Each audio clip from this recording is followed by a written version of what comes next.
کہتے ہیں, اپنا واقعہ بیان کرتے ہیں کہ میں مکہ مکرمہ میں مقیم تھا. ایک دن مجھے بہت سخت بھوک لگی.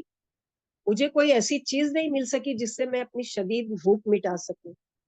اس دوران مجھے ریشم کی ایک تھیلی گری ہوئی ملی. اس کا منہ بھی ریشمی تاگے سے بندھا ہوا تھا. میں نے تھیلی لی اور سیدھا اپنے گھر آ گیا. جب تھیلی کھولی تو اس کے اندر موتیوں کا ایک نہایت خوبصورت ہار تھا. اس سے پہلے میں نے اپنی زندگی میں کبھی اتنا خوبصورت ہار نہیں دیکھا تھا.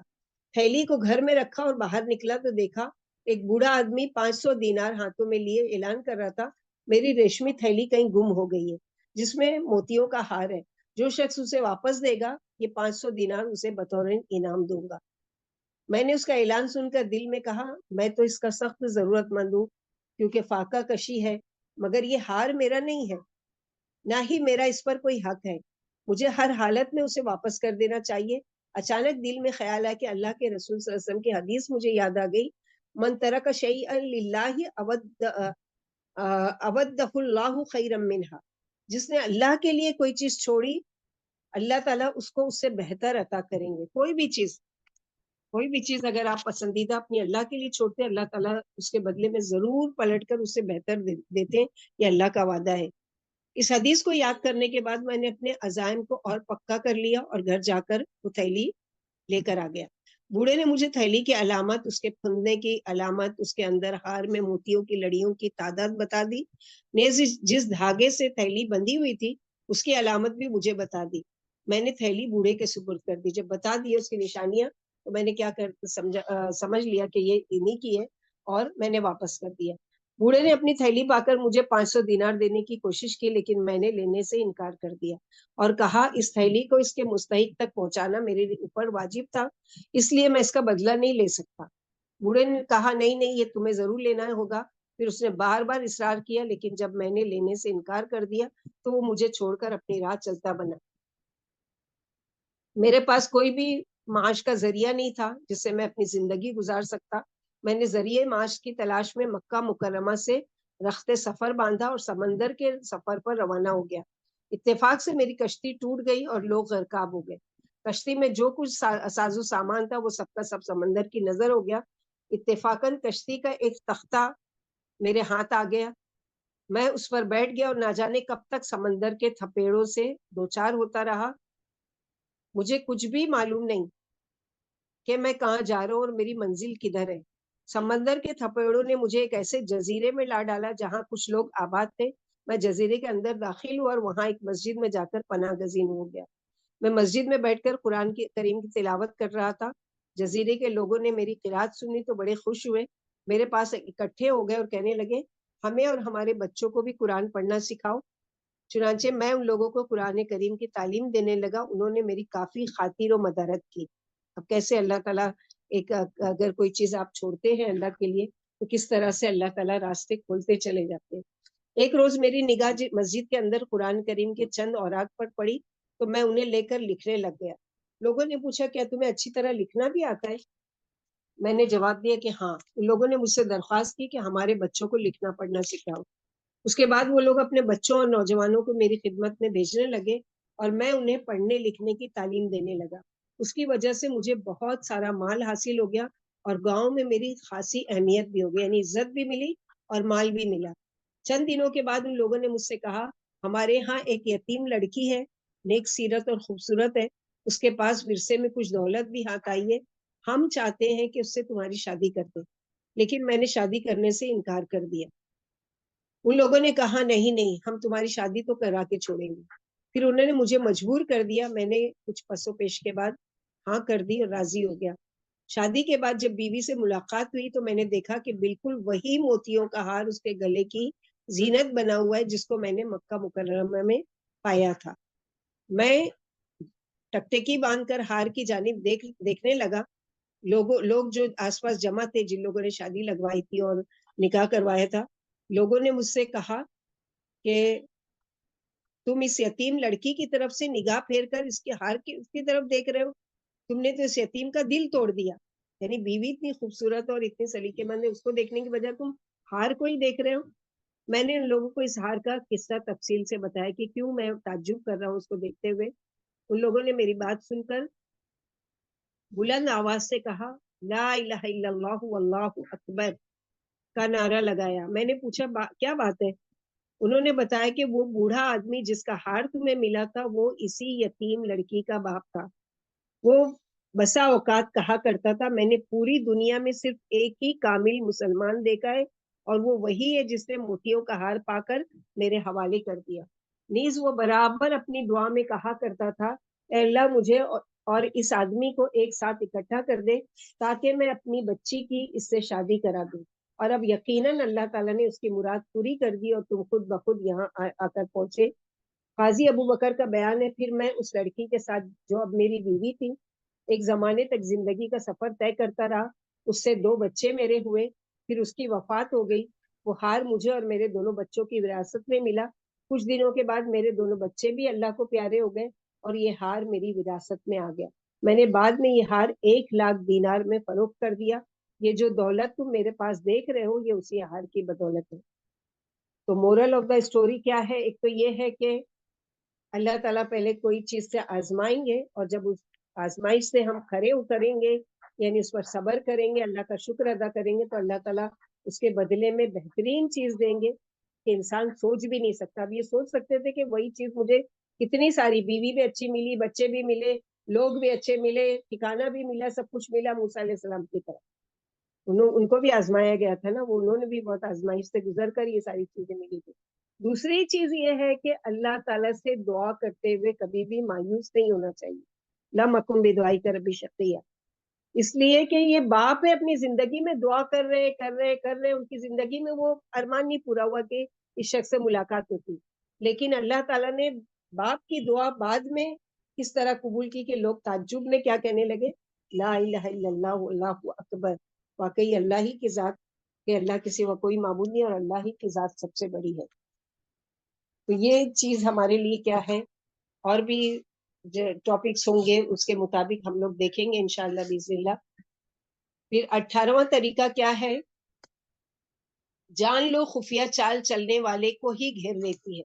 یعنی کوئی خفیہ چال اگر آپ کے خلاف کر رہا ہے کوئی تدبیر کر رہا ہے کوئی نظر بد کر رہا ہے کوئی حسد کر رہا ہے کوئی جادو کر رہا ہے کچھ ہے تو اس کو ہی گر پلٹ کر آنا ہے. بس تم اس خفیہ چال سے غم و فکر نہ کرو جو تمہارے متعلق کی جا رہی ہے اور اس تدبیر سے مت گھبراؤ جو تمہارے متعلق سوچی جا رہی ہے کیونکہ وہ چال اور تدبیر چلنے والے پر ہی بوجھ اور اس کی ہلاکت کا سبب بنے گی. اور کافی اللہ تعالیٰ بطور کارساز حفاظت کرنے اور جاننے والے کے اور وہ ان کے اعمال کا احاطہ کرنے والا ہے. جیسا کہ کہا گیا ہے جو اپنے بھائی کے لیے گھڑا کھودے گا وہ خود ہی اس میں گرے گا. اللہ سبحانہ وتعالیٰ نے سورہ فاتر آیت نمبر 43 میں فرمایا وَلَا يَحِيقُ الْمَكْرُ السَّيِّئُ إِلَّا بِأَهْلِهِ. اور بری تدبیر اپنے کرنے والے کے سوا کسی کو نہیں گرتی. یعنی جس کے لیے وہ تدبیر کر رہا ہوتا ہے پلٹ کر وہ چیز اسی پر آتی ہے. سورہ طارق آیت نمبر 15 to 17 اللہ تعالیٰ نے فرمایا انہم یکیدون کیدا واکید کیدا فمحل الکافرین امہلہم رویدا. بے شک وہ خفیہ تدبیر کرتے ہیں خفیہ تدبیر اور میں بھی خفیہ تدبیر کرتا ہوں ایک خفیہ تدبیر. سو کافروں کی مہلت دے کافروں کو تو مہلت دے انہیں تھوڑی سی مہلت. نیکسٹ سورہ نمل آیت نمبر 51 میں فرمایا وَمَكَرُوا وَمَكَرُوا وَمَكَرْنَا مَكْرًا وَهُمْ لَا يَشْعُرُونَ فانظر کیف کان عاقبۃ مکرہم انا دمرناہم وقومہم اجمعین. اور انہوں نے ایک چال چلی اور ہم نے بھی ایک چال چلی اور وہ سوچتے تک نہیں تھے بس دیکھ ان کی چال کا انجام کیسا ہوا. بے شک ہم نے انہیں اور ان کی قوم کو سب کو ہلاک کر ڈالا. سورہ انعام آیت نمبر 123 وَكَذَلِكَ جَعَلْنَا فِي كُلِّ قَرْيَةٍ أَكَابِرَ مُجْرِمِيهَا لِيَمْكُرُوا فِيهَا وَمَا يَمْكُرُونَ إِلَّا بِأَنفُسِهِمْ وَمَا يَشْعُرُونَ. اور اسی طرح ہم نے ہر بستی میں سب سے بڑے اس کے مجرموں کو بنا دیا تاکہ وہ اس میں مکر و فریب کرے اور وہ مکر و فریب نہیں کرتے مگر اپنے ساتھ ہی اور وہ شعور نہیں رکھتے. اور اللہ تعالیٰ کا فرمان ہے سورہ نساء آیت نمبر 142 ان المنافقین یخادعون اللہ وهو خادعهم واذا قاموا الى الصلاة قاموا کسالى. بے شک منافق لوگ اللہ سے دھوکہ بازی کر رہے ہیں حالانکہ وہ انہیں دھوکہ دینے والے ہیں اور جب وہ نماز کے لیے کھڑے ہوتے ہیں تو سست ہو کر کھڑے ہوتے ہیں. نیز اللہ تعالیٰ کا فرمان ہے سورہ بقرہ آیت نمبر 9 یخادعون اللہ والذین آمنوا وما یخدعون الا انفسهم وما یشعرون. اللہ سے دھوکہ بازی کرتے ہیں اور ان لوگوں سے جو ایمان لائے حالانکہ وہ اپنی جانوں کے سوا کسی کو دھوکہ نہیں دے رہے اور وہ شعور نہیں رکھتے. اللہ تعالیٰ کا مزید فرمان ہے وَقَدْ مَكَرُوا مَكْرَهُمْ وَعِندَ اللَّهِ مَكْرُهُمْ وَإِنْ كَانَ مَكْرُهُمْ لِتَزُولَ مِنْهُ الْجِبَالُ. اور بے شک انہوں نے تدبیر کی اور اپنی تدبیر اللہ ہی کے پاس ان کی تدبیر ہے اور ان کی تدبیر ہرگز ایسی نہیں تھی کہ اس پر سے پہاڑ ٹل جائے. اور اللہ تعالیٰ کا ارشاد ہے سورہ نحل آیت نمبر 127 128 وَلَا تَحْزَنْ عَلَيْهِمْ وَلَا تَكُ فِي ضَيْقٍ مِّمَّا يَمْكُرُونَ إِنَّ اللَّهَ مَعَ الَّذِينَ اتَّقَوْا وَالَّذِينَ هُمْ مُحْسِنُونَ. اور ان پر غم نہ کرو اور نہ کسی تنگی میں مبتلا ہو اس سے جو وہ تدبیریں کرتے ہیں. بے شک اللہ ان لوگوں کے ساتھ ہے جو ڈر گئے اور ان لوگوں کے جو نیکی کرنے والے. یعنی بعض مرتبہ ہم لوگوں کو ایسا پتا بھی ہوتا ہے کہ فلاں جو ہے وہ میرے خلاف کوئی سازش کر رہا ہے. اب ہم اس کا کچھ نہیں بگاڑ سکتے لیکن اللہ کی ذات پر یقین رکھیے کہ اس کا مکر و فریب ہم کو اگر پتہ چل بھی گیا اور ہم اس کا کچھ نہیں بگاڑ سکتے ہیں تو یاد رکھو کہ اللہ سبحانہ وتعالیٰ سے اس کے شر سے بچنے کی دعا کرو کہ اللہ تعالیٰ اس جو یہ جو میرا دشمن ہے اس کے شر سے ہم اللہ کی پناہ میں آتے ہیں, ہم کو اس کے مکر و فریب سے اس کے چالوں سے بچا لو تو اللہ سبحانہ وتعالیٰ اس کی تدبیر کو اسی پر الٹ کو کر دیں گے. جیسے کہ سورہ یاسین آیت نمبر 76 میں اللہ تعالیٰ نے فرمایا وَلَا يَحْزُنْكَ قَوْلُهُمْ إِنَّا نَعْلَمُ مَا يُسِرُّونَ وَمَا يُعْلِنُونَ. بس ان کی بات تجھے غمزدہ نہ کرے, بے شک ہم جانتے ہیں وہ چھپاتے ہیں اور جو وہ ظاہر کرتے ہیں. اور سورہ ہجر آیت نمبر 95 إِنَّا كَفَيْنَاكَ الْمُسْتَهْزِئِينَ. بے شک ہم تجھے مذاق اڑانے والوں کے مقابلے میں کافی ہیں. اللہ تعالیٰ نے ارشاد فرمایا سورہ نحل 34 وَحَاقَ بِهِم مَا كَانُوا بِهِ يَسْتَهْزِئُونَ. اور انہیں اس چیز نے گھیر لیا جسے وہ مذاق کیا کرتے تھے. اللہ تعالیٰ کا ارشاد ہے سورہ مائدہ آیت نمبر 67 وَاللَّهُ يَعْصِمُكَ مِنَ النَّاسِ. اللہ تجھے لوگوں سے بچائیں گے. بس ان کو تدبیریں کرتے ہوئے چھوڑ دو کیونکہ اللہ تعالیٰ ان کی کارستانیوں کو خوب دیکھ رہے ہیں اور ان کے منصوبوں سے غافل نہیں ہے. تو کبھی بھی یہ نہیں سوچو کہ یعنی فلاں میرا وہ کر رہا ہے اور اللہ تعالیٰ اس کا کچھ نہیں بگاڑ رہے ہیں یا اس کا کوئی نقصان نہیں ہو رہا. نہیں, اس کے خلاف اللہ تعالیٰ کیا کرنے والے ہیں یہ اللہ تعالیٰ بہتر جانتے. اور جب انجام ہمارے سامنے آتا ہے اس کی کوئی تباہی کا یا بربادی کا یا اس کی تکلیف کا, تب ہم کو سمجھ میں آتا ہے کہ کس طرح سے اللہ تعالیٰ نے اس سے ہمارے خلاف بدلہ لیا. 19واں طریقہ کیا ہے کہ جان رکھو بے شک نفع اور نقصان اللہ کے ہاتھ میں ہے اور یقیناً تمام معاملات کی لگامیں اسی کے ہاتھ میں ہے. اس کے علاوہ تو صرف اسباب ہیں جن کو اللہ سبحانہ وتعالیٰ مقدر کرتے ہیں. مثلاً یہ کہ آپ کی تقدیر میں ہے کہ فلاں جگہ آپ جاؤ گے اور آپ کو جاب ملے گا اور آپ وہاں سے پیسے کماؤ گے. اب وہاں سے پیسے کتنے ملیں گے یہ بھی لکھا جا چکا, کہاں سے وہ رزق کماؤ گے یہ بھی لکھا جا چکا. اور نفع اور نقصان جو ہے وہ اللہ کی طرف سے. بعض دفعہ وہ جاب آپ کو سوٹ نہیں کرے گا, وہ بزنس آپ کو سوٹ نہیں کرے گا, اس میں لاس ہی لاس ہوگا. بعض دفعہ اس میں فائدہ ہی فائدہ ہوگا. تو یہ نفع اور نقصان کا مالک کون ہے؟ اللہ سبحانہ وتعالیٰ. بس ہر قسم کا نفع اور نقصان اللہ کے ہاتھ میں ہے. اسی کا حکم ہی اصل حکم ہے, اسی کی بادشاہی اصل بادشاہی ہے اور ہر قسم کا معاملہ اسی کی طرف لوٹایا جاتا ہے. عزت و ذلت اور نفع و نقصان اسی کے ہاتھ میں ہے. وہی بلند کرتے ہیں اور پست کرتے ہیں, وہی تنگ کرتے ہیں اور کشادہ کرتے ہیں. لہٰذا کوئی شخص اللہ کے اذن و حکم کے بغیر تمہیں نقصان پہنچانے کی طاقت نہیں رکھتا اور نہ ہی وہ اللہ کی اجازت کے بغیر تمہیں کوئی فائدہ پہنچا سکتا ہے. جو وہ دینا چاہے اس کو کوئی روک نہیں سکتا اور جو روکنا چاہے اس کو کوئی عطا نہیں کر سکتا. ساری مخلوقات اس کے قبض و کنٹرول میں ہے. ان کو اس معاملے میں کوئی اختیار نہیں ہے مگر اتنا ہی جتنا اللہ نے ان کو ایک پاور دیا ہے, قدرت دی ہے. لہٰذا ہم ان کمزور مخلوقات سے کیوں ڈریں جبکہ وہ رب کائنات کے قبضے میں ہے. ہم اس مخلوق سے کیوں ڈرے جو مستقل طور پر نفع و نقصان کے مالک نہیں ہے مگر اتنا ہی جتنی اللہ نے ان کو قدرت دی ہے اور ان کو اتنا ہی اختیار دیا جتنا اللہ نے چاہا. لوگ اس ہڈی کو نہیں جوڑ سکتے جس کو تو توڑنے والا ہو اور اس ہڈی کو نہیں توڑ سکتے جس کو تو جوڑنے والا ہو. اللہ تعالیٰ نے فرمایا قل افرأیتم ما تدعون من دون اللہ ان ارادنی اللہ بضر هل هن کاشفات ضره او ارادنی برحمت هل هن ممسکات رحمتی قل حسبی اللہ علیہ یتوکل المتوکلون. کہہ دیجئے کیا تم نے دیکھا کہ وہ ہستیاں جنہیں تم اللہ کے سوا پکارتے ہو اگر اللہ مجھے کوئی نقصان پہنچانے کا ارادہ کرے تو کیا وہ اس کے نقصان کو ہٹانے والی ہے, یا وہ مجھ پر کوئی مہربانی کرنا چاہے تو کیا وہ اس کی رحمت کو روکنے والی ہے. کہہ دے مجھے اللہ ہی کافی ہے, اس پر بھروسہ کرنے والا بھروسہ کرتا ہے.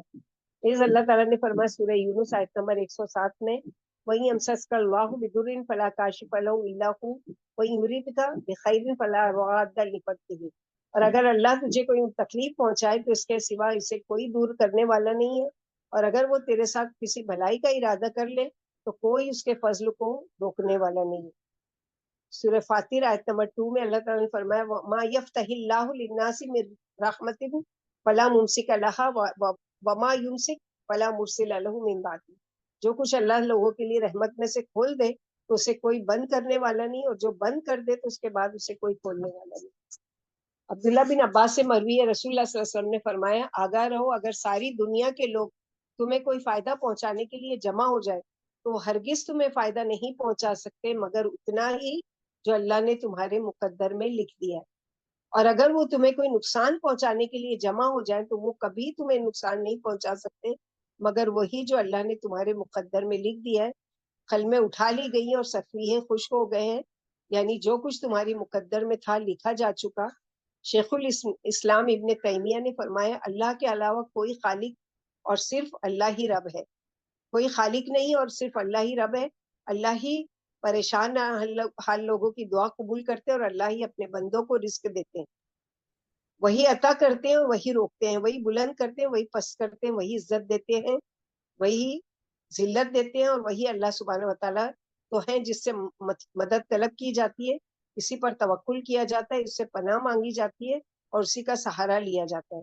بس بلا شبہ جو وہ دینا چاہے اس کو کوئی روک نہیں سکتا، اور جس چیز سے وہ محروم کر دے تو کوئی وہ عطا نہیں کر سکتا. کسی بزرگ کی بزرگی اسے اللہ کے ہاں فائدہ نہیں دے سکتی. بس اللہ سبحانہ و تعالیٰ ساری کائنات میں تصرف کرنے اور اختیار چلانے والے ہیں. کوئی جھگڑا کرنے والا اس کی ملکیت میں جھگڑا نہیں کر سکتا، اور نہ ہی اس کا کوئی مقابلہ کرنے والا اس کا مقابلہ کر سکتا ہے. وہ گناہ کو معاف کرتے ہیں، رنج و غم کو دور کرتے ہیں، مظلوم کی مدد کرتے ہیں، ظالم کو پکڑتے ہیں، قیدی کو چھڑاتے ہیں، فقیر کو غنی کرتے ہیں، ٹوٹے ہوئے کو جوڑتے ہیں اور بیمار کو شفا دیتے ہیں.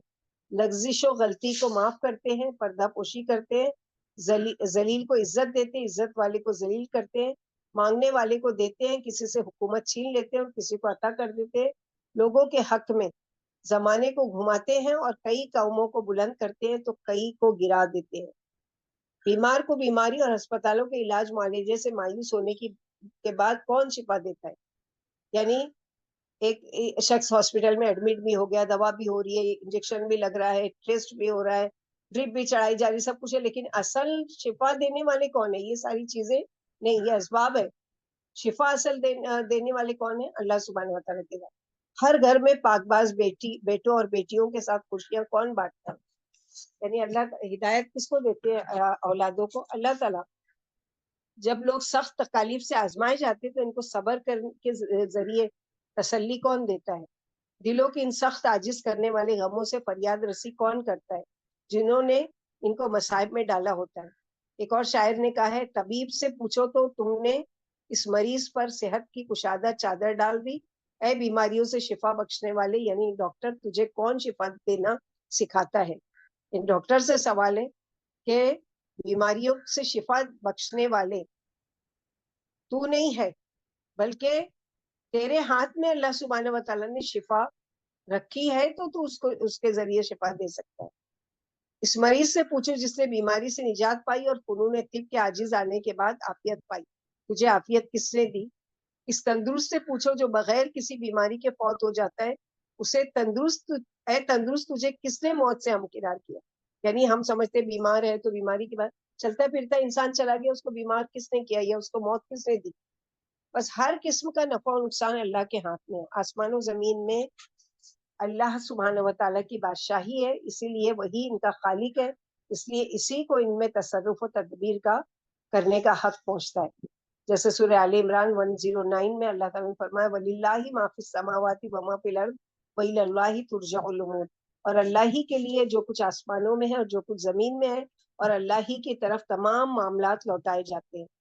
نیز فرمایا سورہ ہود آیت نمبر 123 وَلِلَّهِ غَيْبُ السَّمَاوَاتِ وَالْأَرْضِ وَإِلَيْهِ يُرْجَعُ الْأَمْرُ كُلُّهُ فَاعْبُدْهُ وَتَوَكَّلْ عَلَيْهِ. اور اللہ ہی کے پاس آسمانوں اور زمین کا غیب ہے اور سب کے سب کام اسی کی طرف لوٹائے جاتے ہیں، سو اس کی بھی عبادت کرو اور اس پر بھروسہ کرو۔ اللہ سبحانہ و تعالیٰ سورہ یوسف آیت نمبر 21 میں فرماتے ہیں واللہ غالب علی امرہ ولکن اکثر الناس لا یعلمون، اور اللہ اپنے کام پر غالب ہے اور لیکن اکثر لوگ نہیں جانتے۔ بس جب اللہ تعالیٰ تمہیں کوئی خیر کو بھلائی پہنچانے کا ارادہ کرے تو اسے بھلائی پہنچانے سے کون روک سکتا ہے، اور جب وہ تمہیں کوئی نقصان پہنچانے کا ارادہ کرے تو اس نقصان کو تم سے اللہ سبحانہ و تعالیٰ کے سوا کون روک سکتا ہے۔ جس شخص نے یہ جان لیا کہ بلا شبہ معاملات کی باغڈور اللہ کے ہاتھوں میں ہے اور یقیناً نفع و نقصان اسی کی طرف سے ہے، تو وہ آنے والی آزمائش سے پریشان نہیں ہوتا اور مخلوقات یا آزمائشوں کے اسباب سے نہیں گھبراتا، کیونکہ وہ جانتا ہے کہ اللہ کے سوا سب مخلوقات پابند غلام ہیں، ان پر اسی کا حکم چلتا ہے، اور بلا شبہ پابند کرنے والا اور حکم چلانے والی ذات اللہ جل جلالہ کی ہے۔ بس یہ عقیدہ نفس انسانی کو سعادت سے نواز سکتا ہے اور ان دلوں میں بہادری پیدا کر سکتا ہے جن کی دلوں میں یہ ایمان ہو کہ بلا شبہ ہر حکم اللہ کے ہاتھ میں ہے، کسی بشر کے ہاتھ میں نہیں۔ جس انسان کا یہ عقیدہ بن جائے اور اس کے سینے میں یہ ایمان پیدا ہو جائے، روح زمین کی تمام قوتیں بھی جمع ہو کر اس کے سامنے کھڑی نہیں ہو سکتی۔ یہاں سے ہمیں اس دین پر چلنے والی مومن جماعت کے ہاتھوں اس ایمان و عقیدے کی وجہ سے رونما ہونے والے کارناموں کی صحیح تفسیر معلوم ہوتی ہے کہ بلا شبہ وہ معجزہ نما اعمال تھے لیکن تھے حقیقت پر مبنی۔ بلا شبہ وہ عظیم کارنامے جو رسول اللہ صلی اللہ علیہ وسلم اور آپ صلی اللہ علیہ وسلم کے صحابہ کرام کے ہاتھوں رونما ہوئے، وہ ان کے اللہ پر ایمان اور اس یقین کی بنا پر تھے کہ بلا شبہ امر و حکم صرف ایک اللہ کے ہاتھ میں ہے، اور یقیناً مدد و توفیق اور ذلت و رسوائی اللہ ہی کی طرف سے ہے۔ لہٰذا جب انسان یہ سمجھ لے کہ جو کچھ بھی مجھ پر پریشانی آئی ہے اللہ کی طرف سے، تو اس کو قدر سکون ملے گا اور پھر وہ اللہ سے دعا کرے گا اس کے دور کرنے کی۔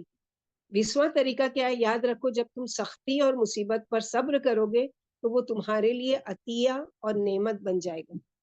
یعنی جب تم صبر کرتے ہو تو اللہ سبحانہ و تعالیٰ کیا ہے کہ وہ تمہارے لیے یا تو ہدایت کا ذریعہ بن جائے گا یا نعمت کا ذریعہ بن جائے گا۔ یہ اللہ سبحانہ و تعالیٰ کی وہ ہے۔ ایک واقعے سے کے ذریعے ہم اس کو سمجھیں گے انشاءاللہ اس ٹاپک کو۔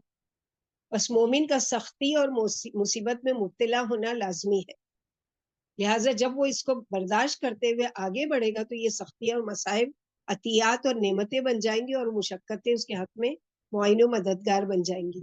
یہ عام و خاص کے تجربے سے ثابت ہے کہ جب بھی بندے نے مخلوق کی رضا پر اللہ عز و جل کی رضا و خوشنودی کو ترجیح دی، اس کے بوجھ اور مشقت کو برداشت کیا اور اس کی سختی و مصیبت پر صبر کیا، تو اللہ تعالیٰ نے اس بندے کے اللہ کی رضا کو ترجیح دینے کے بقدر اس سختی اور مشقت سے نعمت، مسرت اور مدد کو پیدا کر دیا۔ بس اس کے خوف کو امن سے اور اس کے ہلاکتوں کے امکانات کو نجات سے، اس کی مشقت کو مدد سے، اس کی آزمائش کو نعمت سے، اس کی مصیبت کو عطیے سے اور اس کی ناراضگی کو رضا سے بدل دیا۔ اور جو لوگ اس سختی اور مصیبت کو برداشت کرنے سے ڈر گئے اور آگے نہیں بڑھے وہ ناکام اور رسوا ہوئے۔ بس جس شخص نے اللہ کی اطاعت کرنے کے نتیجے میں آنے والی تکلیف اور ہونے والی رسوائی کو برداشت کر لیا اور اللہ کی نافرمانی کے بدلے میں ملنے والی عزت اور شرف پر اس تکلیف اور رسوائی کو ترجیح دی، تو دنیا اور آخرت میں اچھا انجام اسی کا ہوگا، اور اس کی وہ تکلیف جو اس نے اللہ کی اطاعت کرنے کے نتیجے میں اٹھائی ہے نعمت اور خوشی میں تبدیل ہو جائے گی، جس طرح ارباب معصیت کی گناہوں کے نتیجے میں حاصل ہونے والی نعمتیں غم اور تباہی میں تبدیل ہو جاتی ہیں۔ شیخ عبد الرحمن بن ناصر السعدی نے کہا ہے بس ایسے ہی شخص بھی حق پر قائم ہوگا، اس کی آزمائش ہوگی اور اس کا امتحان لیا جائے گا، لہٰذا جب اس کی آزمائش اور امتحان سخت اور مشکل ہوگا تو اس کی وہ آزمائش اور تکلیف اس کے حق میں اللہ کا عطیہ اور نعمت بن جائے گی، اس کی مشقتیں راحتوں میں بدل جائیں گی، بشرط یہ کہ وہ آزمائش اور تکلیف پر صبر کرنے والا ہو اور اس پر استقامت اختیار کرنے والا ہو، اور مزید یہ کہ اللہ تعالیٰ دشمنوں کے خلاف اس کی مدد فرمائیں گے اور اس کی قلبی اور روحانی بیماری سے اس کو شفا یاب کریں گے۔ اس واقعے کو ہم دیکھتے ہیں کہ ایک صبر والی خاتون کا واقعہ ہے، بہت زیادہ عبرت ناک کے واقعی ہمارے لیے سیکھنے کی اس میں بہت ساری باتیں ہیں کہ ایک شخص نے اپنا فیملی کا واقعہ بیان کیا ہے کہ میری عمر اس وقت 30 برس کے لگ بھگ ہوگی. یعنی وہ اپنے گھریلے واقعہ اپنا واقعہ خود کا بیان کر رہا ہے کہ میری عمر اس وقت تقریباً 30 برس کی ہوگی، یعنی 30 ایئر کا میں تھا جب ہمارے یہاں پہلا بیٹا پیدا ہوا. میں وہ رات کبھی نہیں بھول سکتا. میں حسب معمول رات گئے تک اپنے دوستوں کے ساتھ ایک فارم ہاؤس میں گپے ہانکتا رہا. ساری رات ہم فضول اور لایانی باتیں کرتے رہے. یہ غیبت، چغلی، بولیوں، ٹھٹیلوں اور ٹھٹے مذاق سے بھرپور رت جگہ تھا. یعنی اللہ کی نافرمانی کے کاموں میں ہم نے رات گزاری. ہم آوارہ کہکے لگاتے رہے اور اس رات تو میری شرارتیں عروج پر تھی. نقلیں اتارنے کا فن کوئی مجھ سے سیکھے. کسی بھی شخص کی نقل اتارنے میں مجھے چند لمحے لگتے تھے اور میرے دوست خوب ہنستے تھے. میں آواز تبدیل کر کے اسی شخص جیسی آواز نکال لیتا ہوں جس کی میں نقل اتار رہا ہوتا ہوں. شاید ہی کوئی دوست مجھ سے بچا ہو اور اس کی میں نے نقل نہ اتاری ہو. جیسے آج بھی کامیڈی کرنے والے اور اس طرح کے فضول ہنسانے والے سارے ان کے کام جھوٹ پر مبنی ہوتے ہیں. اس رات مجھے انوکھی شرارت سوجی. شام کے وقت میں بازار سے گزر رہا تھا. ایک نابینا لوگوں سے بھیک مانگ رہا تھا. میں نے اس کے سامنے اپنی ٹانگ رکھ دی.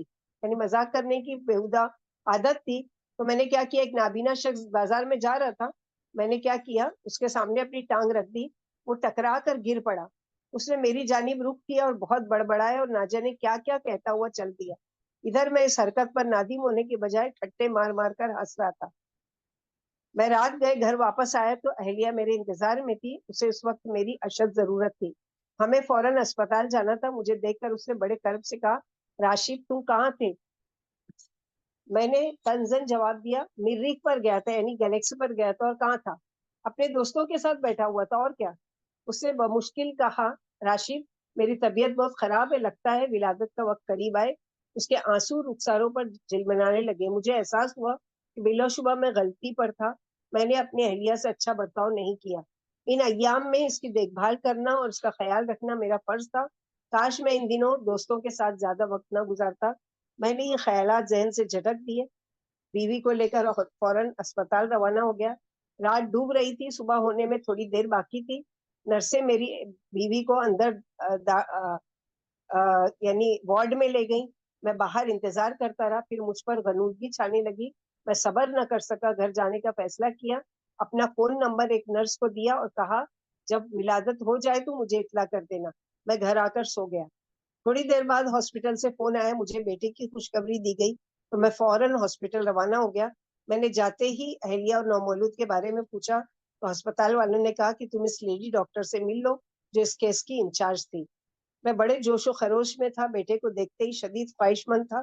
میں نے کہا کہ ڈاکٹر سے بعد میں کروں گا، بعد میں ملوں گا. پہلے یہ بتاؤ کہ میرا بیٹا کہاں ہے، میں اسے دیکھنا چاہتا ہوں. جواب ملا، پہلے جا کر ڈاکٹر سے ملو. میں ڈاکٹر سے ملا. اس نے مجھے بیٹھنے کا اشارہ کیا. لمبی تمہید باندھی. مصیبتوں اور پریشانیوں کا ذکر کیا. تقدیر پر راضی رہنے کی فضیلت جتائی.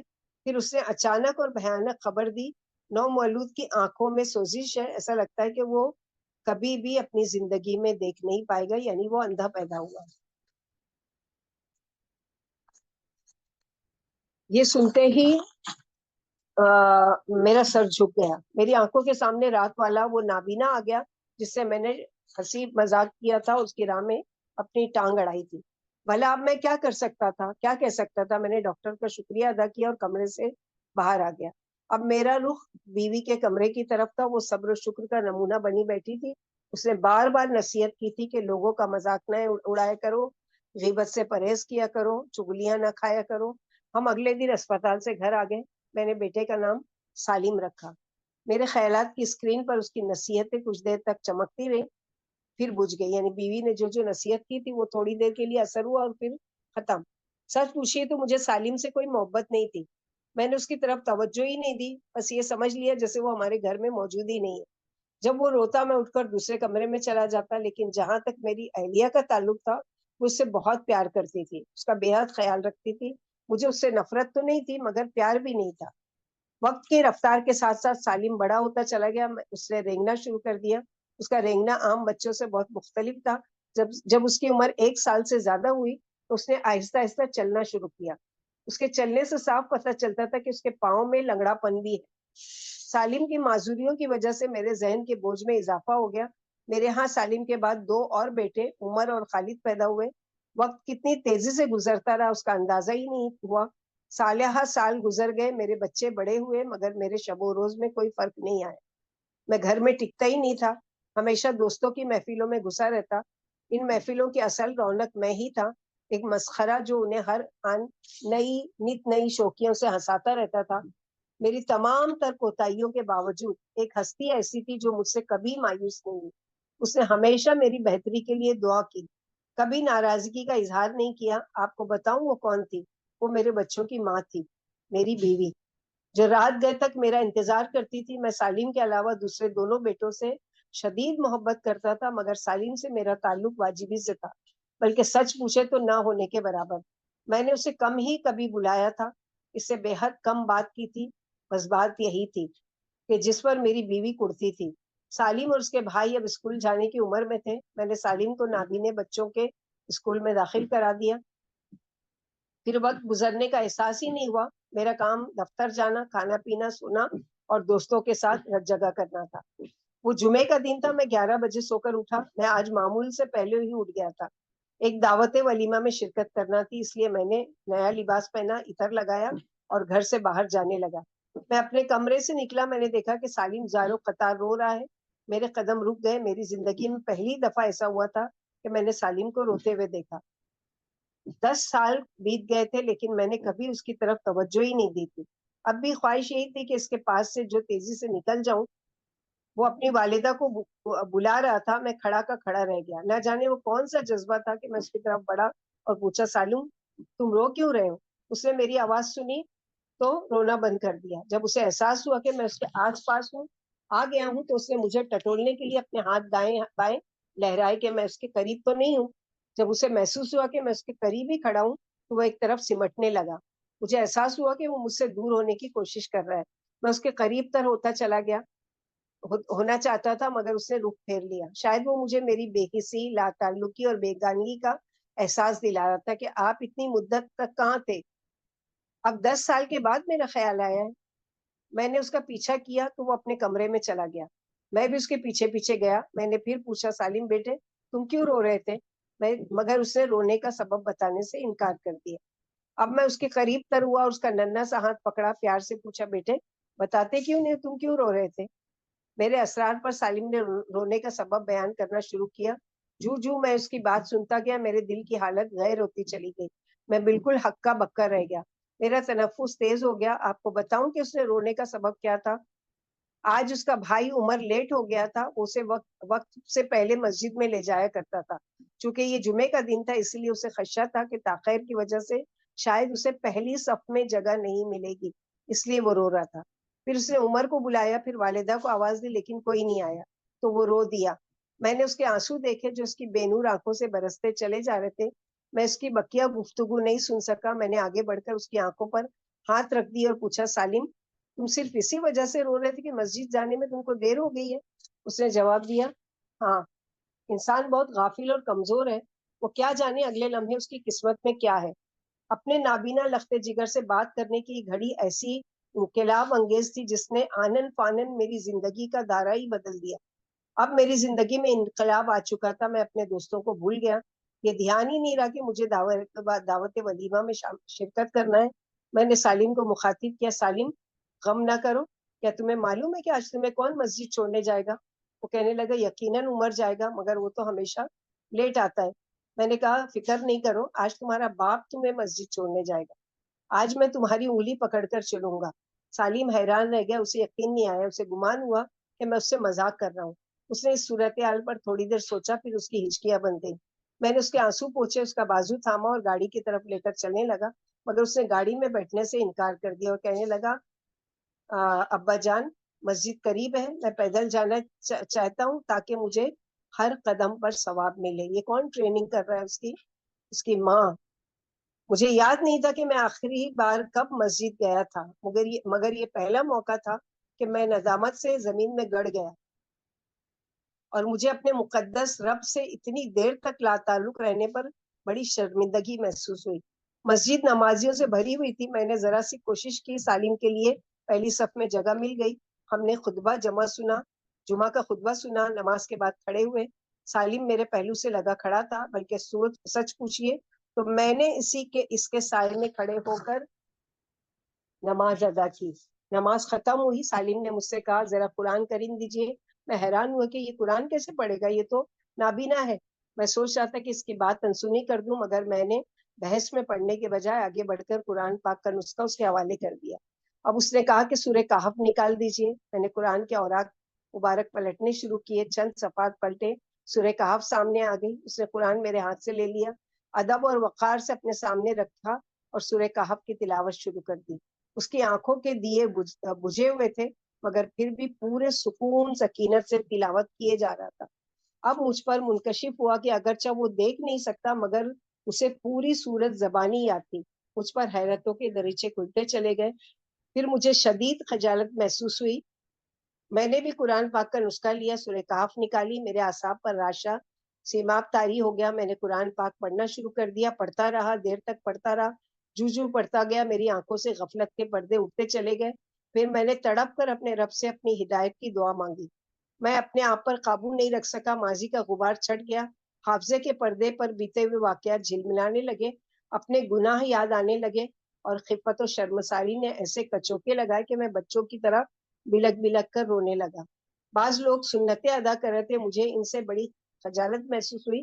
میں نے بتکلف کوشش کی کہ اپنے گریہ پر یعنی رونے پر قابو پالوں، پھر میری آواز مدیم ہوتی چلی گئی۔ اب میں آہیں بھر رہا تھا، میرے حلق سے سسکیاں نکل رہی تھی۔ اچانک ایک ننھا سا ید بیدا میرے چہرہ صاف کرنے لگا۔ اس نے میری آنکھوں سے آنسو پوچھ ڈالے۔ یہ میرا بیٹا سالم تھا۔ میں نے اسے سینے سے لگایا، اس کی طرف محبت بھری نظروں سے دیکھا اور اپنے دل میں کہا سالم تم اندھے نہیں ہو، اندھا تو دراصل میں ہوں۔ پھر ہم واپس گھر کی طرف روانہ ہوئے۔ اہلیہ سالم کی وجہ سے مغموم بیٹھی تھی، اسے معلوم نہیں تھا کہ آج سالم کو جمعہ پڑھانے کے لیے میں ساتھ لے گیا تھا۔ جب اسے پتا چلا کہ ہم دونوں باپ بیٹا اکٹھے مسجد میں گئے تھے تو اس کا قلق فوری طور پر مسرت میں تبدیل ہو گیا۔ پھر میری زندگی میں ایسا انقلاب برپا ہوا کہ اس دن سے میری کوئی نماز قضا نہیں ہوئی۔ میں نے بری سوسائٹی چھوڑ دی۔ اب میں نے مسجد کے نمازیوں میں سے بہترین متقی انسانوں کو اپنا دوست بنا لیا۔ میں نے ایمان کی حلاوت چکھی، ان سے دین کے حوالے سے بہت سی اہم باتیں سیکھی۔ پھر تو یہ حالت ہو گئی کہ کوئی حلقہ درس اور کوئی دینی پروگرام کہیں بھی ہوتا میں اس سے کبھی غیر حاضر نہیں ہوتا۔ قرآن کریم کی تلاوت میرا معمول بن گیا۔ مہینے میں کم از کم ایک بار قرآن کریم ضرور ختم کرتا۔ میری زبان پر اللہ رب العزت کی حمد و ثنا جاری رہتی۔ اپنا ماضی یاد آتا تو اور زیادہ کثرت اور توجہ سے ذکر اذکار کرتا کہ شاید اللہ تعالیٰ میرے سابقہ گناہ معاف فرما دے۔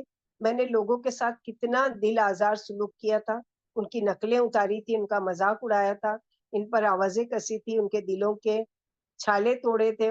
میں کس وادی تاریک میں بھٹکتا رہا تھا۔ اب میں اپنے گھر والوں سے بہت قریب ہوتا چلا گیا۔ میری بیوی کے چہرے کی رونق لوٹ آئی، کہاں اس کا وہ اداس چہرہ جب وہ میرے بارے میں مغموم اور متفکر رہتی تھی، اور کہاں اب اس کا مسکراہٹوں کی شمیم و شبنم لٹاتا ہوا ضیا بار مکھڑا۔ اور پھر میرا سالم، اس کی خوشیوں کا تو کوئی ٹھکانہ ہی نہیں تھا۔ گھر میں بہار آ گئی، میرا زیادہ وقت سالم کے ساتھ گزرتا تھا اور میں اللہ تعالیٰ کے انعامات پر شکر ادا کرتا تھا۔ ایک دن کچھ ساتھیوں نے کہا کہ ہم دعوت دین کے لیے دور کسی ملک میں جانا چاہتے ہیں، تم بھی ہمارے ساتھ چلو۔ میں دعوت دین کے عظیم الشان فریدے سے بے خبر تھا، زمین پر بوجھ بنا بیٹھا تھا، کبھی بھولے سے بھی خیال نہیں آیا تھا کہ دعوتی مشن کے لیے نقل و حرکت کرنی چاہیے۔ میں ذرا متردد ہوا، مگر ان کا اصرار بڑھا۔ میں نے استخارہ کیا اور اہلیہ سے مشورہ لیا۔ وہ تو مدتوں سے منتظر و متمنی تھی کہ میں دین قیم کا داعی بن جاؤں۔ میرا خیال تھا کہ وہ میری روانگی پر راضی نہ ہوگی، مگر معاملہ برعکس نکلا۔ میں اس کے ایمان افروز رد عمل پر بڑا خوش ہوا۔ اس نے میری حوصلہ افزائی کی۔ کہاں ماضی کی میں نے اسے اطلاع کیے بغیر فسق و فجور کے لیے مختلف ملکوں میں جایا کرتا تھا، اور کہاں زمانے حال کہ اب میں اسلام کا پیغام عام کرنے کے لیے جا رہا تھا۔ میں نے سالم سے بات کی، اسے اپنے سفر کا مقصد بتایا اور پوچھا تمہارا کیا خیال ہے؟ اس نے اپنے چھوٹے چھوٹے منور و مسکن بازو میرے گلے میں ڈال دی اور کہا ابو آپ دعوت اللہ کے لیے ضرور جائیں۔ پھر میں دعوتی مشن پر روانہ ہو گیا۔ گھر سے نکلے 3 مہینے سے زیادہ دن گزر چکے تھے۔ اس دوران گھر والوں سے کئی دفعہ فون پر بات چیت کی، مگر نہ جانے کیوں سالم سے کوئی بات نہیں ہو سکی۔ جب بھی بات ہوتی یا تو وہ اسکول گیا ہوتا تھا یا مسجد میں یا سو رہا ہوتا تھا. میری تمنا تھی کہ میں اس کی آواز سنوں. باقی بچوں سے بات ہو گئی مگر میں سالم کی صدا سننے کو ترس گیا. جب بھی اہلیہ کو فون کرتا وہ مجھے سالم کی باتیں سناتی تھی. گھر میں خوشیوں کا جمگٹا لگا ہوا تھا. پھر ایک دن ہم نے واپسی کا ارادہ کیا. میں نے آنے سے پہلے اپنی بیوی کو فون کیا کہ میں واپس آ رہا ہوں, بچوں کا کیا حال ہے, سالم کیسا ہے. آج میں نے محسوس کیا کہ اس کا لہجہ بدلا ہوا ہے. وہ شوق اور وہ بےتابی جس کے زیر اثر میں وہ مجھ سے باتیں کیا کرتی تھی آج معدوم تھی. میں نے کہا کہ سالم کو میرا سلام کہنا اور بتانا کہ میں آ رہا ہوں. بیوی نے کہا کہ انشاءاللہ کہہ کر خاموش ہو گئی, فون بند ہو گیا. میں گھر واپس آیا, دروازے پر دستک دی. میں چشم تصور سے دیکھ رہا تھا سب سے پہلے سالم میرا استقبال کرے گا, دروازہ بھی وہی کھولے گا. لیکن مجھے بڑا تعجب ہوا کہ سالم کے بجائے میرا 4 سالہ بیٹا خالد بابا بابا کہتا ہوا میرے ہاتھوں میں جھول گیا. اس روز نہ جانے کیوں مجھے سینے میں گھٹن سی محسوس ہوئی. میں نے اعوذ باللہ من الشیطان الرجیم پڑھی. گھر میں داخل ہوا. بیوی استقبال کے لیے آگے بڑھی. اس کا چہرہ اترا ہوا نظر آیا. ہر چند چہرے پر مسکراہٹ تھی مگر اس سے تصنع اور بناوٹ جھلک رہی تھی. میں نے پوچھا خیر تو ہے, تمہیں کیا ہوا. کہنے لگی کوئی بات نہیں. اور پھر اچانک سالم کا خیال آیا. سالم کدھر ہے. اہلیہ نے سر جھکا لیا, کوئی جواب نہیں دیا. اس کے چہرے پر آنسوؤں کی جھیل بہنے لگی. میں چیخ اٹھا سالم, سالم کہاں ہے. میرا بیٹا خالد آگے بڑھا اور توتلی زبان میں کہنے لگا بابا سالم جنت میں چلا گیا, اللہ تعالیٰ کے پاس. میری بیوی کے صبر و قرار کا پیمانہ چھلک اٹھا. وہ بلک بلک کر رونے لگی اور شدید صدمے کے مارے نڈھال ہو گئی. میں کمرے سے نکل آیا, اپنے آپ پر قابو نہیں رکھ سکا, خوب پھوٹ پھوٹ کر رو دیا. معلوم ہوا کہ میرے واپس آنے سے 2 ہفتہ پہلے سالم کو بخار ہوا تھا.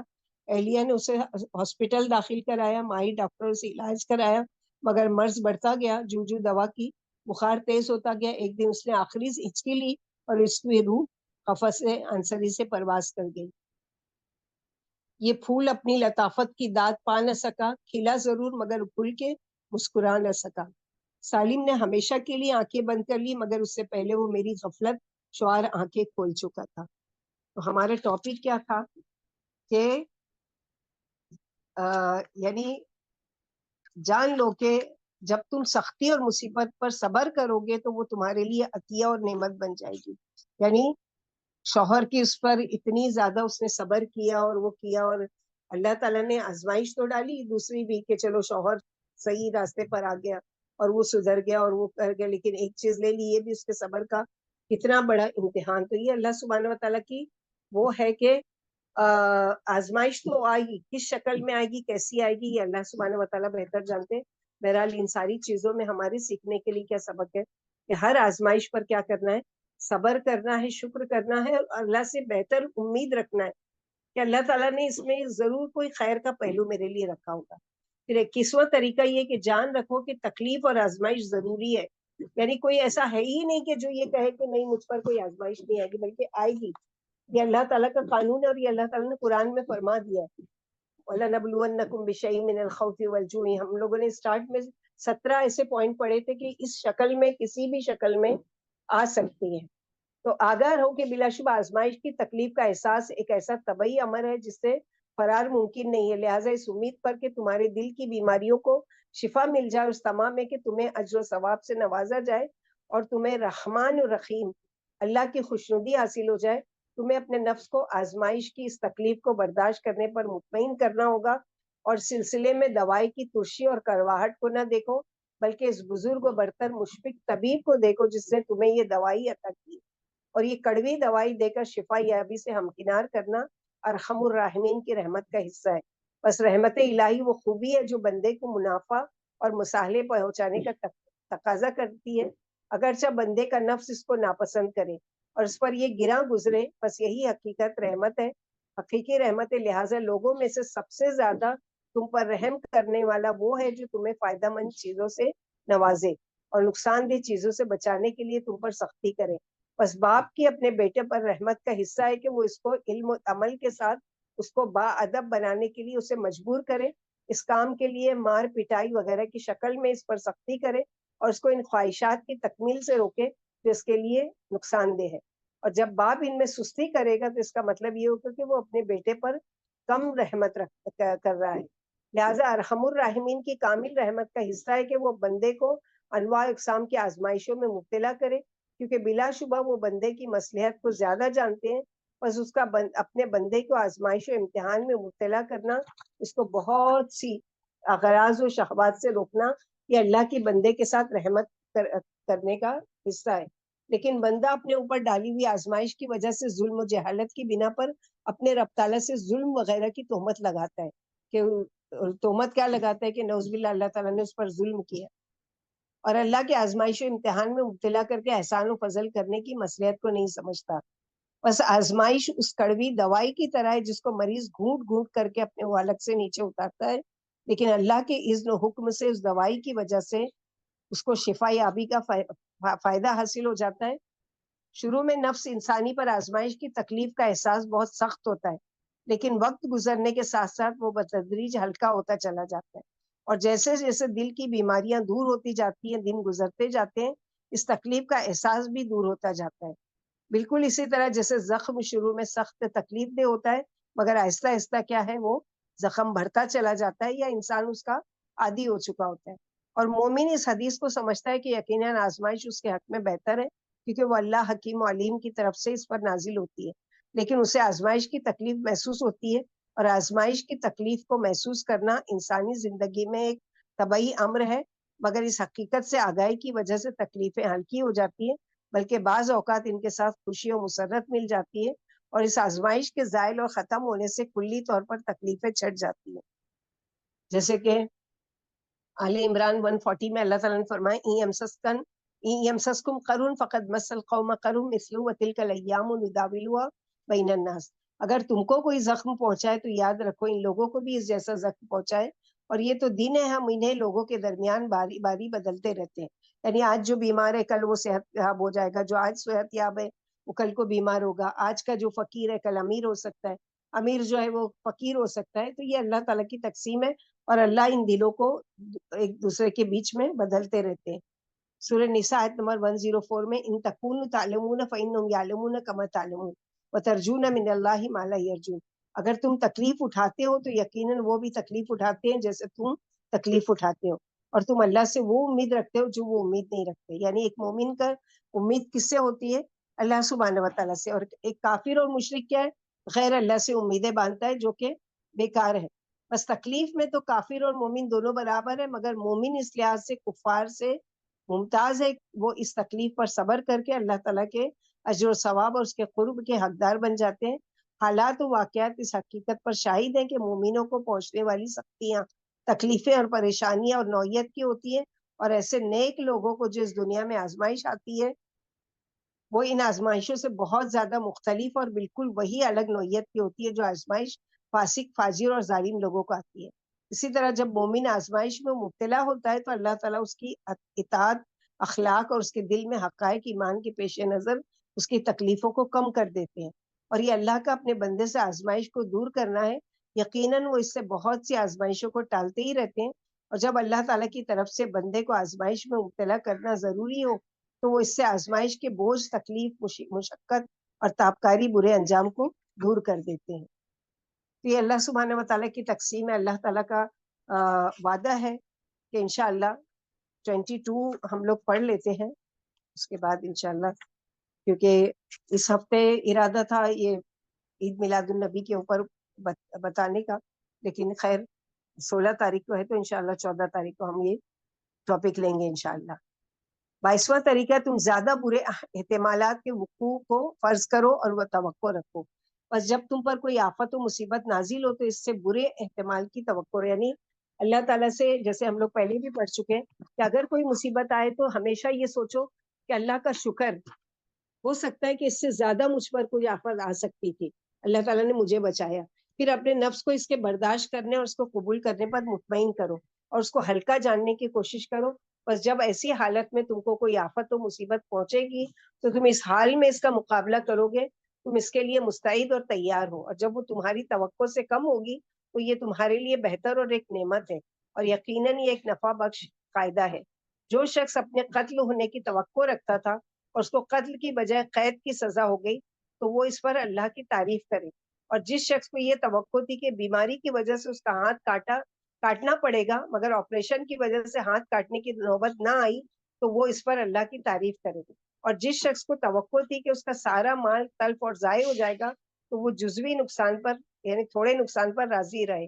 اسی طرح اس کی مزید مثالیں ہیں. لہٰذا تم اپنے نفس کو اپنی توقع سے زیادہ برے احتمال پر مطمئن کرو. اس طرح تم راحت، اطمینان اور آسانی پاؤ گے.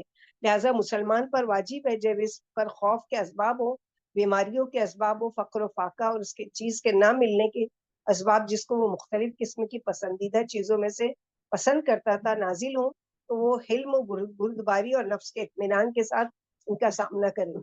بلکہ وہ نفس کو جتنا زیادہ مطمئن کر سکتا ہے اتنے ہی اطمینان کے ساتھ ان کا مقابلہ کرے، کیونکہ ناپسندیدہ احتمال پر نفس کو مطمئن کرنا ان اسباب کو ہلکا کر دے گا اور ان کی شدت کو زائل کر دے گا.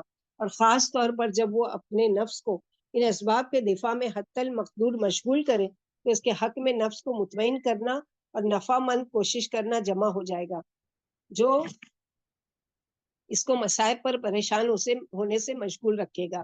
اور وہ ناپسندیدہ چیزوں کا مقابلہ کرنے والی تجدید قوت سے اپنے نفس سے جہاد کرے گا. اور اس کے ساتھ ساتھ اس کو اللہ پر حسن اعتماد اور بھروسہ حاصل ہوگا. اس میں کوئی شک نہیں کہ خوشی کے حصول اور انشراح صدور میں ان امور کا بہت بڑا فائدہ ہے. اس پر متضاد یہ کہ بندہ جلد یا بدیر اجر و ثواب کی بھی امید رکھتا ہے. یہ مشاہدے اور تجربے کی باتیں ہیں. اس قسم کے مجرب واقعات بہت زیادہ ہیں. انشاءاللہ بإذن اللہ آگے ابھی ہم ایسے خوبصورت سبق آموز واقعات کے ساتھ ٹاپک کو پڑھنے کی کوشش کریں گے تاکہ ہمارے لیے اس میں کیا سبق ہو کہ یاد رہے کہ جو بھی مشکل، تکلیف، پریشانی ہے وہ اللہ ہی کی طرف سے ہے اور اللہ سبحانہ و تعالیٰ ہی اس کو ٹالنے والے ہیں. لہٰذا مشکلوں پر صبر کرنا ہے، شکر کرنا ہے اور اللہ سے دعا کرنا ہے اس کے دور کرنے کی. اللہ سبحانہ و تعالیٰ سے دعا ہے اللہ تعالیٰ ہم لوگوں کو کہنے سننے سے زیادہ عمل کی توفیق عطا فرمائے. اللہ تعالیٰ ہم کو آزمائشوں میں اور تکلیفوں میں اور مصیبتوں میں آزمائے بغیر ہی ہمارے درجات بلند کرے. اور اگر اللہ سبحانہ و تعالیٰ نے ارادہ کیا ہے کہ آزمائش کے ذریعے ہمارے درجات بلند کرنے کا، تو اللہ سبحانہ و تعالیٰ سے ہم اس پر صبر کی توفیق مانگتے ہیں اور اللہ سبحانہ و تعالیٰ سے دعا کرتے ہیں کہ اللہ سبحانہ و تعالیٰ ہم کو اپنے دین پر ثابت قدم رکھے، اللہ کی رضا و خوشنودی پر ہم کو راضی رہنا سکھائے. اللہ سبحانہ و تعالیٰ ہم سب سے راضی ہو اور اس حال میں اللہ سبحانہ و تعالیٰ سے ملاقات ہو کہ ہمارا رب ہم سے راضی ہو اور ہم اللہ تعالیٰ سے راضی ہو. ربنا تقبل منا انك انت السميع العليم وتب علينا انك انت التواب الرحيم. سبحان ربك رب العزة عما يصفون وسلام على المرسلين والحمد لله رب العالمين. سبحانك اللهم وبحمدك اشهد ان لا اله الا انت استغفرك واتوب اليك. السلام علیکم ورحمۃ اللہ وبرکاتہ.